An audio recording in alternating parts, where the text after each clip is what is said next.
Hi guys, good morning all of you. Daily current affair के session में आप सभी का स्वागत है। तो आज का मोटिवेशनल कोट्स है, जब टूटने लगे हौसले तो यह याद रखना, बिना मेहनत के हासिल तक तो ताज नहीं होते। ढूंढ लेना अंधेरे में ही मंजिल अपनी, क्योंकि जुगनू कभी रोशनी के मोहताज नहीं होते।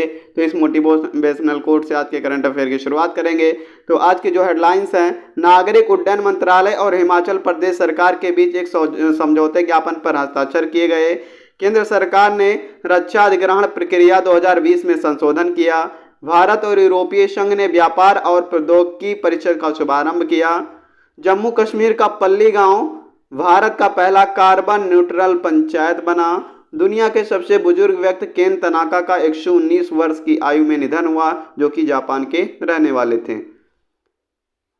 24वें ग्रीष्मकालीन बधिर ओलंपिक्स का आयोजन दक्षिणी ब्राजील के काक्सियस डू सुल शहर में किया जाएगा। डॉक्टर वीना मोदी को Indo American chamber of the commerce से वुमेन ट्रांसफॉर्मिंग इंडिया अवार्ड से सम्मानित किया गया। टेस्ला और स्पेसएक्स के सीईओ एलोन मस्क ने 44 अरब डॉलर के सौदे में ट्विटर का अधिग्रहण किया। एपीडा 26 से 30 अप्रैल तक प्रगति मैदान में आहार 2022 के 36वें संस्करण का मेजबानी करेगा। विश्व बौद्धिक संपदा दिवस 26 अप्रैल को मनाया गया। हर गांव में पुस्तकालय वाला जामताड़ा पहला जिला बना। प्रधानमंत्री मोदी ने जम्मू कश्मीर में अमृत सरोवर मिशन की शुरुआत की। प्रसिद्ध जीव विज्ञानी प्रोफेसर एम विजयन का निधन हो गया। धनलक्ष्मी बैंक के करों के संग्रह के लिए केंद्रीय प्रत्यक्ष कर बोर्ड और केंद्रीय अप्रत्यक्ष कर सीमा शुल्क बोर्ड के साथ समझौते ज्ञापन पर हस्ताक्षर किए गए। डेफ कनेक्ट 2.0 रक्षा मंत्री राजनाथ सिंह ने आधुनिक रक्षा प्रौद्योगिकी को मजबूत करने के लिए आईडेक्स प्राइम और D6 लॉन्च किया। और कहाँ पे लॉन्च किया? दिल्ली में जो है राजनाथ सिंह ने जो है दिल्ली में लॉन्च किया। आईडेक्स प्राइम और 6 जो है लॉन्च किया। किसने लॉन्च किया? राजनाथ सिंह ने जो है लॉन्च किया। 22 अप्रैल 2022 को केंद्रीय मंत्री राजनाथ सिंह ने रक्षा क्षेत्र में भारत के अग्रणी उद्योगों के उन्वेषकों और निवेशकों को आकर्षित करने के उद्देश्य से नई दिल्ली में डेफ कनेक्ट 2.0 का उद्घाटन किया, जो भारतीय रक्षा स्टार्टअप पारिस्थितिकी तंत्र के विकास का उत्सव है। यूनाइटेड किंगडम के प्रधानमंत्री बोरिस जॉनसन भारत की 2 दिवसीय यात्रा पर भारत आए। तो यूनाइटेड किंगडम के जो प्रधानमंत्री थे बोरिस जॉनसन, वो भारत के दौरे पे आए। यूनाइटेड किंगडम के प्रधानमंत्री बोरिस जॉनसन भारत के प्रधानमंत्री नरेंद्र मोदी के निमंत्रण पर 21-22 अप्रैल 2022 को भारत, दिल्ली और गुजरात की आधिकारिक यात्रा पर थे। ब्रिटेन के प्रधानमंत्री के रूप में यहाँ उनकी जो है पहली यात्रा थी। दोनों पक्षों ने 2 गवर्नमेंट टू गवर्नमेंट MOU पर और 4 गैर सरकारी MOU पर भी हस्ताक्षर किए गए। मुंबई को टैप इन टैप आउट सुविधा के लिए भारत की पहली डिजिटल बस सेवा मिली। भारत की पहली बस सेवा जो है कहाँ पे मिली? मुंबई में मिली। और किसने लॉन्च किया? तो इसको जिसने लॉन्च किया, जो कि मुंबई के पर्यटन मंत्री जो हैं, उन्होंने इसको लॉन्च किया। आदित्य ठाकरे जी ने इसको क्या किया? आदित्य ठाकरे ने इसका उद्घाटन किया।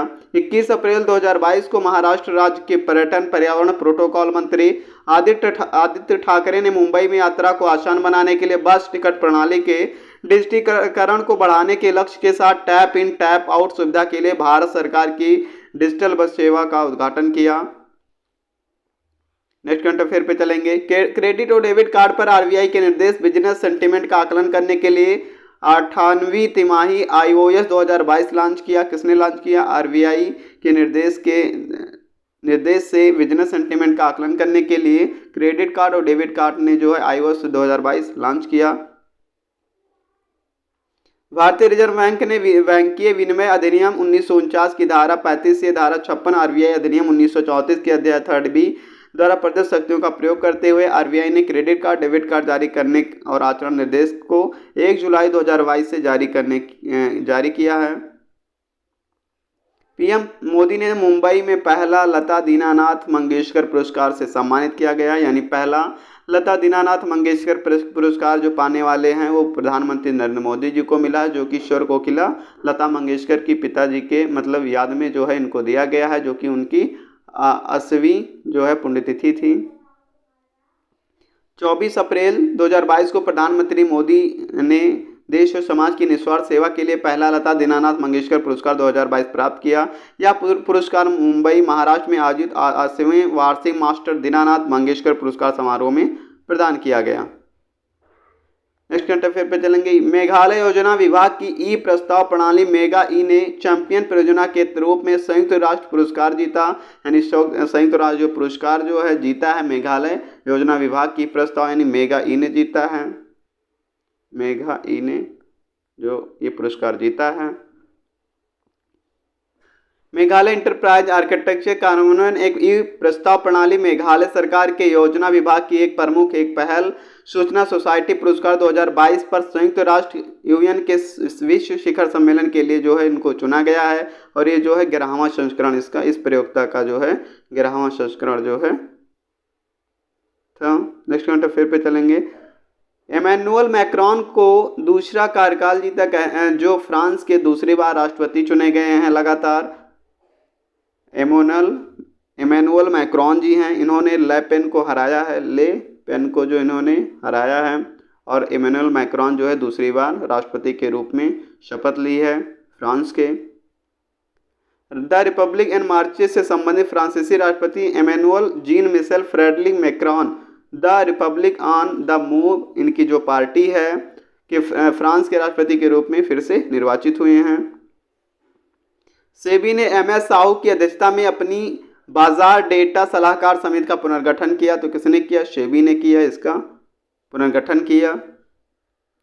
भारतीय प्रतिभूत और विनिमय बोर्ड ने अपनी बाजार डेटा सलाहकार समिति का पुनर्गठन किया, जो प्रतिभूत बाजार डेटा पहुंच और गोपनीयता जैसे क्षेत्रों से संबंधित नीतिगत उपायों की सिफारिश करती है। 13वां राष्ट्रीय पंचायती राज जो है ये 24 अप्रैल को मनाया गया। 24 अप्रैल को जो है 13वां राष्ट्रीय पंचायती राज के रूप में मनाया गया।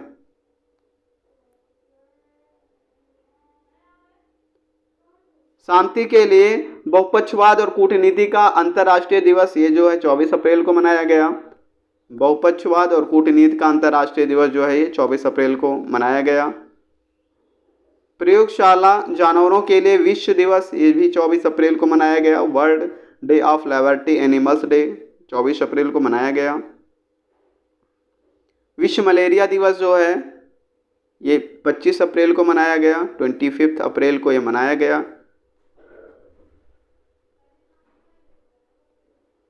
विश्व स्वास्थ्य संगठन WHO द्वारा प्रतिवर्ष इस दिवस का आयोजन किया जाता है। 2022 की थीम क्या थी? मलेरिया रोग के बोझ को कम करने के लिए जीवन बचाने के लिए नवाचार का प्रयोग करना, जो इस 2022 की थीम थी। अंतर्राष्ट्रीय प्रतिनिधि दिवस 25 अप्रैल को मनाया गया।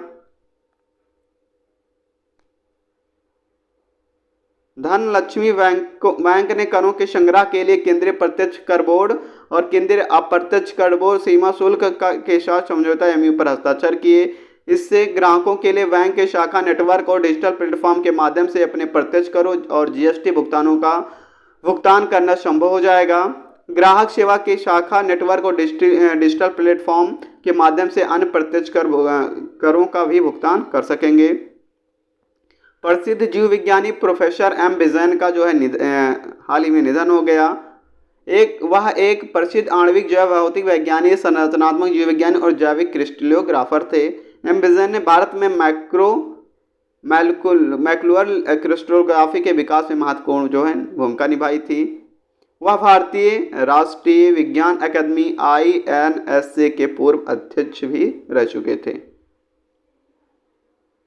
वह ऑक्सफोर्ड विश्वविद्यालय में इंसुलिन संरचना के निर्धारण में भी शामिल थे, यानी ऑक्सफोर्ड यूनिवर्सिटी में भी वो शामिल थे।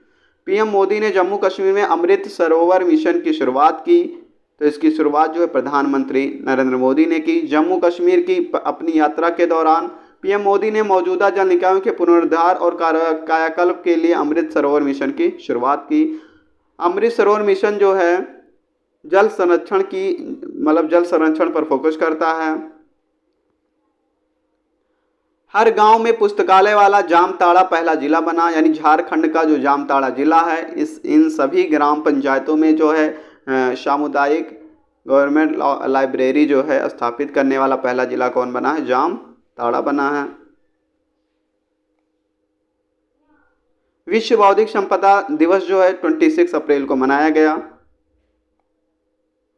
इसकी स्थापना 1967 में की गई थी और संयुक्त राष्ट्र की विशेष एजेंसियों में से एक ये भी है। नेक्स्ट करंट अफेयर, एपीटा 26 से 30 अप्रैल तक प्रगति मैदान में आहार 2022 के 36वें संस्करण की सह मेजबानी करेगा। सह मेजबानी कौन करेगा? कृषि और प्रसंस्कृत खाद्य उत्पाद निर्यात विकास प्राधिकरण जो है इसकी मेजबानी करेगा। टेस्ला और स्पेस एक्स के सीईओ एलोन मस्क ने 44 अरब डॉलर के सौदे में ट्विटर का अधिग्रहण किया, यानी ट्विटर की जो शुरुआत है वो 2006 में की गई थी। जॉर्ज डर्सी जो हैं इसके संस्थापक थे और इसको जो किसने खरीदा है? तो ये जो है टेस्ला और स्पेस एक्स के जो सीईओ हैं एलोन मस्क ने, जो दुनिया के सबसे अमीर व्यक्ति हैं, इन्होंने जो इसको खरीद लिया है। एक जो है अमेरिकन कंपनी थी ट्विटर। डॉक्टर वीना मोदी को Indo American chamber of commerce से वुमेन ट्रांसफॉर्मिंग इंडिया के अवार्ड से नवाजा गया। किसने नवाजा है? केंद्रीय नागरिक उड्डयन मंत्री ज्योतिरादित्य सिंधिया ने उन्हें यह पुरस्कार जो है प्रदान किया। 24वें ग्रीष्मकालीन बधिर ओलंपिक्स का आयोजन दक्षिणी ब्राजील के काक्सियन डू सुल शहर में किया जाएगा। दुनिया के सबसे बुजुर्ग व्यक्ति केन तनाका का 119 वर्ष की आयु में निधन हो गया, जो कि जापान के रहने वाले थे। जम्मू कश्मीर का पल्ली गांव भारत का पहला कार्बन न्यूट्रल पंचायत बना। कार्बन न्यूट्रल पंचायत कौन सा गांव बना? जम्मू के शामा जिले का पल्ली गांव पूरी तरह से सौर ऊर्जा से ही संचालित है, जो कि पहला जिला बना है भारत का। भारत और यूरोपीय संघ ने व्यापार और प्रौद्योगिकी परिषद का शुभारंभ किया, तो किसके बीच में हुआ? प्रधानमंत्री नरेंद्र मोदी, यूरोपीय आयोग के अध्यक्ष उर्सुला वान डेर लेयन ने यूरोपीय संघ भारत व्यापार और प्रौद्योगिकी परिषद का शुभारंभ किया। केंद्र सरकार ने रक्षा अधिग्रहण प्रक्रिया डीएपी 2020 में संशोधन किया। संशोधन रक्षा अधिग्रहण परिषद द्वारा दी गई मंजूरी के आधार पर किया गया। तीनों सेवाओं और भारतीय तटरक्षक बल की सभी आधुनिकीकरण आवश्यकताओं की पूर्ति स्वदेशी रूप से की जाएगी। नेक्स्ट करंट अफेयर पे चलेंगे। नागरिक उड्डयन मंत्रालय और हिमाचल प्रदेश सरकार के बीच एक समझौते ज्ञापन पर एमयू पर हस्ताक्षर किए गए। सैन्य खर्च में जो है भारत जो है तीसरे नंबर पे है। पहले नंबर पे जो है Stockholm international peace research institute की ताज़ा रिपोर्ट में जो पहले स्थान पे अमेरिका है, जो कि सैन्य खर्च में सबसे आगे है। उसके बाद चीन है, चाइना है और तीसरे नंबर पे अपना भारत है, जो कि सैन्य खर्च में सबसे ज़्यादा पैसा खर्च करता है। नेक्स्ट करंट अफेयर पे चलेंगे। दुनिया की सबसे उम्रदराज शख्स का निधन हो गया, यानी जापान की केन तनाका का 119 वर्ष की उम्र में निधन हो गया। प्रधानमंत्री नरेंद्र मोदी को सचखंड की श्री हजूर साहिब के सम्मान से भी सम्मानित किया गया। भारत ने किस संघ के साथ व्यापार और प्रौद्योगिकी परिषद का द्विपक्षीय वार्ता संपन्न हुई? तो ये भारत और यूरोपीय संघ के बीच में जो है ये द्विपक्षीय वार्ता जो है कहाँ पे संपन्न हुई? दिल्ली में संपन्न हुई। हाल ही में इमैनुअल मैक्रो को किस राज्य का फ्रांस के दोबारा ये राष्ट्रपति बने हैं? इमैनुअल मैक्रो को बनाया गया है।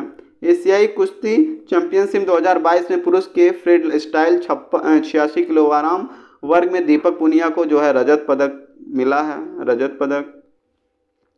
निम्न में से कौन वारेन बफे को पछाड़कर पांचवें सबसे अमीर? तो वारेन बफे को पछाड़कर गौतम अडानी जो है इंडिया के विश्व के सबसे 5वें नंबर के जो है अमीर व्यक्ति बन गए हैं, जो कि वारेन बफे को पीछे छोड़ा है। सरकार द्वारा आईआईएम निवेशकों की सेवानिवृत्ति आयु किस वर्ष तक कर दी है? तो ये 70 वर्ष तक की है। निम्न में से किसे Indo American chamber of commerce से सम्मानित किया गया? तो डॉक्टर वीना मोदी को जो इससे सम्मानित किया गया है। अप्रैल 2022 में मुंबई में निम्न में से किसे पहला लता दीनानाथ मंगेशकर पुरस्कार से नवाजा गया? तो प्रधानमंत्री नरेंद्र मोदी को जो इससे सम्मानित किया गया है। 25 अप्रैल 2022 को विश्व मलेरिया दिवस मनाया गया। इसकी शुरुआत 2008 में सबसे पहले की गई थी। अप्रैल 2022 में गृह मंत्री राजनाथ सिंह ने 1971 के युद्ध के दिग्गजों को किस राज्य में सम्मानित किया है? तो असम राज्य में जो है राजनाथ सिंह ने युद्ध के दिग्गजों को जो सम्मानित किया गया है, जो कि 1971 की लड़ाई में लड़े थे। हाल ही में प्रधानमंत्री नरेंद्र मोदी द्वारा 20,000 करोड़ रुपए की परियोजनाओं की शुरुआत किस शहर में की गई? तो इसकी जो शुरुआत हो जम्मू एंड कश्मीर में की गई थी। जम्मू कश्मीर में जो है 20,000 करोड़ रुपए परियोजनाओं की शुरुआत की गई। अजय कुमार सूद को हाल ही में भारत सरकार ने वैज्ञानिक सलाहकार के रूप में 3 वर्ष के लिए नामित किया है। 3 ईयर के लिए जो है इनको नामित किया है। अमेरिका की विलिटी इलेक्ट्रिक इंक ने किस राज्य में विश्व की सबसे बड़ी इलेक्ट्रिक 3 व्हीलर फैक्ट्री स्थापित करने की घोषणा की है? तो ये फैक्ट्री जो तेलंगाना में लगाई जाएगी। निम्न में से किस शहर में पहला अतुल्य भारत अंतर्राष्ट्रीय क्रूज सम्मेलन 2022 का आयोजन किया जाएगा? तो इसका जो आयोजन है वो मुंबई महाराष्ट्र में किया जाएगा। यूनिसेफ इंडिया और संयुक्त रूप से भारत के बच्चों के राज्य बहुआयामी बाल विकास में स्थिति और रुझान पर पहली रिपोर्ट विकसित कौन करेगा? तो यूनिसेफ करेगा और नीति आयोग दोनों मिलकर इसकी रिपोर्ट को तैयार करेंगे। निम्न में से किस वरिष्ठ IAS अधिकारी को दिल्ली का मुख्य सचिव नियुक्त किया गया है? तो नरेश कुमार को जो है मुख्य सचिव नियुक्त किया गया है दिल्ली का।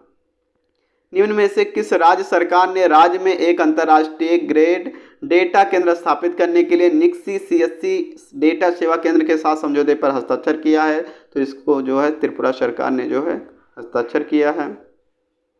Indo American chamber of commerce ने हाल ही में कौन से उद्यमी नेतृत्व पुरस्कार 2022 से सम्मानित किया? तो 60वें उद्यमी को जो सम्मानित किया गया है, डॉक्टर वीना मोदी को जो इससे सम्मानित किया गया है। विजडन अलमैक ने रोहित शर्मा और जसप्रीत बुमराह को खिलाड़ी के लिए 5 वर्ष के 5 सबसेट क्रिकेटों में शामिल किया गया है। निम्न में से किस देश की क्रिकेट टीम के खिलाड़ी किरण पोलार्ड ने हाल ही में अंतर्राष्ट्रीय क्रिकेट से संन्यास ले लिया? तो वेस्ट इंडीज की क्रिकेट टीम के कप्तान थे और खिलाड़ी भी थे। पैट्रिक कची को हाल ही में एक बार फिर से किस देश का प्रधानमंत्री, आइवरी कोस्ट का जो है प्रधानमंत्री दोबारा इनको चुना गया है। आइवरी कोस्ट के जो प्रधानमंत्री पैट्रिक कची को बनाया गया है। किस वरिष्ठ IAS अधिकारी दिल्ली का मुख्य सचिव नरेश कुमार को बनाया गया है? नेक्स्ट करंट अफेयर पे चलेंगे। किस शहर में पहला अतुल्य भारत अंतर्राष्ट्रीय क्रूज सम्मेलन 2022 का आयोजन किया जाएगा? तो मुंबई में किया जाएगा। इसका आयोजन जो है कहाँ? मुंबई में किया जाएगा। सिडबी ने पश्चिम बंगाल में SMME पारिस्थितिकी तंत्र की विकसित करने के लिए WBISIDCL के साथ समझौता MOU पर हस्ताक्षर किए। भारतीय लघु उद्योग विकास बैंक सूक्ष्म लघु और मध्यम उद्यम क्षेत्र के लिए भारत की अग्रणी वित्तीय संस्था ने पश्चिम बंगाल लघु उद्योग विकास निगम लिमिटेड के साथ एक MOU पर हस्ताक्षर किए हैं। टेनिस, एंड्री रूवेल ने पुरुष एकल जीता। एरियल वेयर और गोंजालो एस्कोबर ने सर्बिया ओपन 2022 में ईगल खिताब जो अपने नाम किया। रूसी टेनिस खिलाड़ी एंड्री रूवेल ने सर्बियाई टेनिस खिलाड़ी नोवाक जोकोविच को हराया और 17-24 अप्रैल 2022 तक Novak tennis centre Belgrade Serbia में आयोजित सर्बिया ओपन 2022 में एकल खिताब जो अपने नाम किया है। जीत उनका सीजन की तीसरी जो जीत थी।